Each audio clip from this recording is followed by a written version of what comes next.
कि पिनगवां कस्बे के सरपंच मनोज कुमार एवं आयोजक कमेटी के ने बेहतरीन दंगल का इंतजाम किया था। काफ़ी सालों बाद मेवात जिले में इस अच्छा दंगल देखने को मिला। इस कार्यक्रम में पुनाहना विधानसभा से भाजपा के उम्मीदवार एजाज खान, भारतीय जनता पार्टी के जिला अध्यक्ष सुरेंद्र सिंह पिंटू के अलावा कई अन्य जानी मानी हस्तियों ने भाग लेकर कार्यक्रम की शोभा बढ़ाई।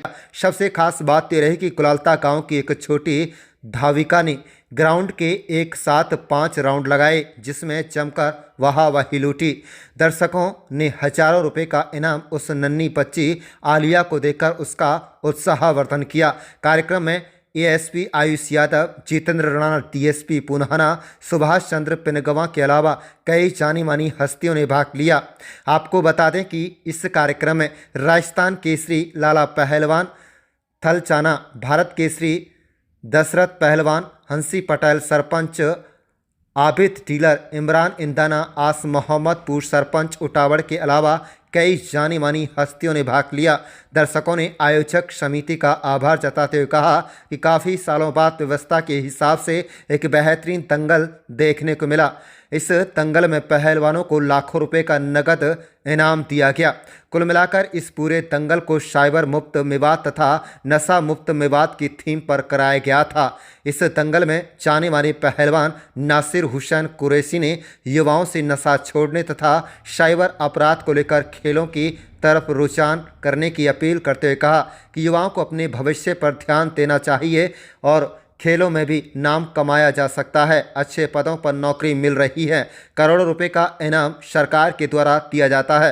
लिहाजा मेवात के युवा गलत रास्तों को छोड़कर खेलों की तरफ अपना रुझान करें तो मेवात भी किसी भी इलाके से पीछे नहीं रहेगा। आप देख रहे हैं न्यू मेवात से लियाकत अली की रिपोर्ट। हमारे चैनल को सब्सक्राइब जरूर कर लीजिएगा और रोजाना देखते रहिएगा जिले की तमाम छोटी बड़ी खबरें।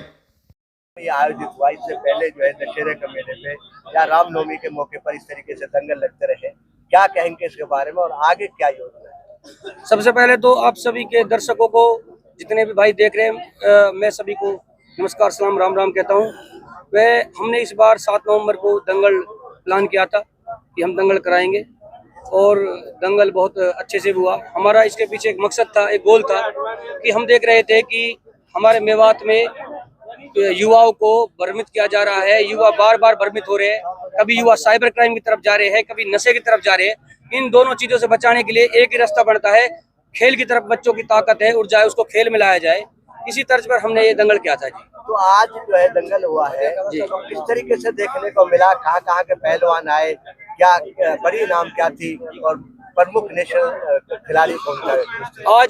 आज का जो दंगल रहा उसमें बड़े बड़े पहलवान आए और नासिर पहलवान भी रहे, विजेता रहे वो, और भी सभी काफी कुश्तियां चली जो 100 रुपए से लेकर शुरू होकर 100 रुपए के आने को, 500, 1000, 11,000 के आने को, 21,000 के आने को, 31,000 के आने को कुश्तियां रही, 51,000 के आने को कुश्तियां रही।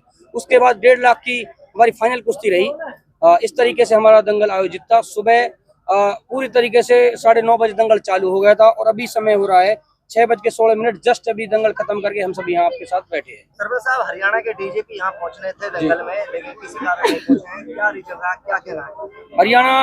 हरियाणा के हमारे जो डीजीपी साहब थे उनसे हमारी बातचीत हुई और हरियाणा के जो डीजीपी श्री ओपी सिंह है, जो उनका मानना है कि स्पोर्ट्स और शिक्षा, खेल और शिक्षा एक ऐसी 2 चीजें हैं जिनसे हमें युवाओं को नशे से या साइबर क्राइम से बचा सकते हैं। उनका आना तय था बिल्कुल, और उन्होंने ऑफिशियली अपने उससे डाल भी दिया था, जिला नूह के रास्ते हूँ, पहले एक दंगल देखूंगा फिर एसपी नूह ऑफिस का निरीक्षण करूंगा। अपने ऑफिशियल उससे डाल दिया था और वो रास्ते में थे। अभी वो एयरपोर्ट पे लैंड हुए, किसी कारणवश लेट हो गए, बड़े अधिकारी है। तो अगले वाले दंगल में, अगले प्रोग्राम में वो हमारे बीच रहेंगे।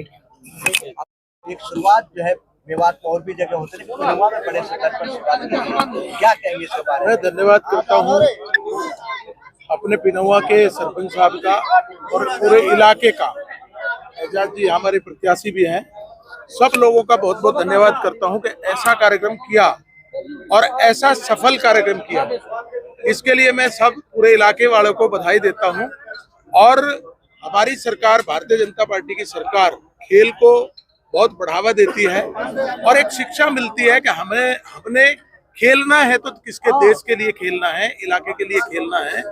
और जो बुराइयां हैं, जो नशे का मामला या कोई दूसरे क्राइम का मामला, उससे अगर हमारा युवा इधर जाएगा तो ये सारी बुराइयां समाप्त होंगी।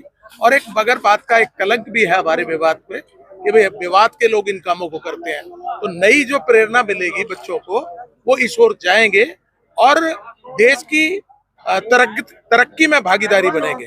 प्रधान जी, जिला बने हमारे करीब जो है 20 साल हो गए हैं, लेकिन अभी जिला स्तरीय खेल स्टेडियम नहीं है, लोक स्तर पर नहीं है। क्या कहेंगे आप? देखिए, ये घोषणा हुई है, मुख्यमंत्री जी आए थे और यहाँ बैठक लेकर गए, तब उन्होंने ये दोनों तीनों चीजों की घोषणा की है और वो प्रोसेस में है। वो स्टेडियम भी बनेगा और उस तरह के एडिटोरियम भी बनेंगे और अब जल्दी ना ये हर ब्लॉक लेवल पर स्टेडियम बनाने की योजना आगे रहेगी।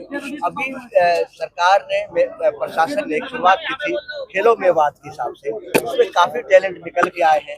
तो क्या इस तरीके का सरकारी तौर पे भी हम और आयोजन करने जा रहे हैं बड़ा? जो बिल्कुल, क्योंकि पूरे देश में ही ये चल रहा है कि हमने युवा पीढ़ी को खेल की ओर ले जाना है और जिस देश का युवा अगर मजबूत होगा तो वो देश मजबूत होता है।